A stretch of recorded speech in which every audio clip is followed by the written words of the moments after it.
नमस्कार साथियों, एक बार फिर से आप सभी का वेलकम है। और आज हम बात करने वाले हैं एग्ज़ाम से पहले स्ट्रेस को कैसे दूर करें। बोर्ड एग्ज़ाम्स की बात करें, चाहे आरबीएससी की बात करें, चाहे आईसीएसई की बात करें, सीबीएसई की बात करें या अदर बोर्ड्स की हम लोग बात करें, ज़्यादातर बोर्ड की एग्ज़ाम्स आरंभ हो चुकी हैं और कुछ बोर्ड ऐसे हैं जिनकी एग्ज़ाम अभी आरंभ होने वाली है। सबसे ज़्यादा प्रॉब्लम आती है कि एग्ज़ाम के टाइम पर स्टूडेंट्स स्ट्रेस का शिकार होता है, और स्ट्रेस का शिकार होने की वजह से वो अपना परिणाम उस तरह से हासिल नहीं कर पाता जिस तरह की उसने प्रिपरेशंस की है। तो गाइज, अगर आप लोग न्यू कमर्स हैं तो यूट्यूब चैनल्स को सब्सक्राइब करना ना भूलें, वीडियो को शेयर करना ना भूलें और साथ ही बेल आइकन के बटन को दबाना ना भूलें। तो डियर स्टूडेंट, सबसे पहला पॉइंट तो ये होता है कि जितना हम लोगों को प्रिपरेशंस हम लोगों ने की है, जो चैप्टर्स हमें बहुत बेहतरीन तरीके से याद है उनको हम रिवाइज करें।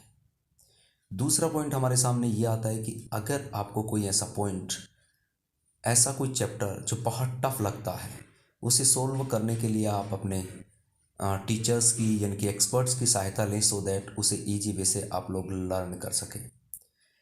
स्ट्रेस को दूर करने के लिए ज़रूरी है कि आप लोग अपना टाइम जो है उसको मैनेज करें। कुछ देर के लिए आप लोग बाहर घूमने भी जाएं, कुछ देर के लिए आप लोग एंटरटेनमेंट के लिए भी अपना टाइम मैनेज करके रखें, जो हमें स्ट्रेस फ्री रखता है।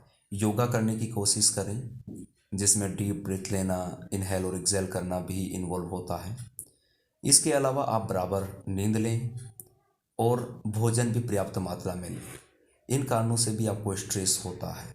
और माइंड में हमेशा रिजल्ट को लेकर हमेशा दिमाग में पॉजिटिविटी रखें, सकारात्मक भाव रखें, कभी भी नेगेटिव विचारों को हावी ना होने दें। स्टूडेंट्स इस कंफ्यूज में डूब जाता है कि एग्ज़ाम में किस तरह का पेपर आएगा, अगर कम मार्क्स आए तो क्या होगा।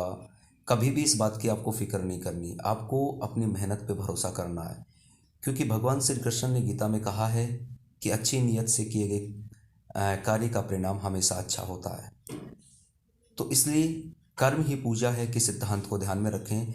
आप अपने कर्म पे ध्यान दें, क्योंकि कर्म आपके वश में है, परिणाम आपके वश में नहीं होता है।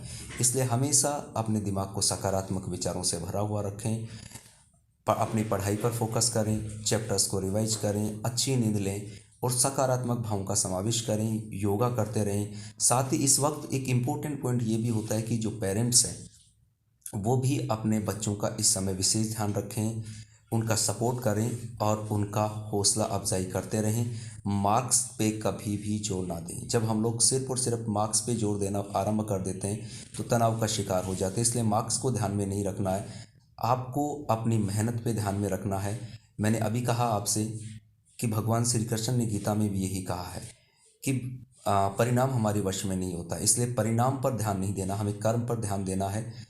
और पेरेंट्स इस समय अपने बच्चों का हौसला बढ़ाएं, क्योंकि उनके हौसला बढ़ाने से बच्चों का एक बेहतरीन परिणाम आएंगे और वो तनाव का शिकार नहीं होंगे। थैंक यू गाइस, जुड़े रहिएगा इसी तरह के वीडियोस देखने के लिए। नेक्स्ट वीडियो में फिर मुलाकात करते हैं और सभी को best of luck. Thanks for watching.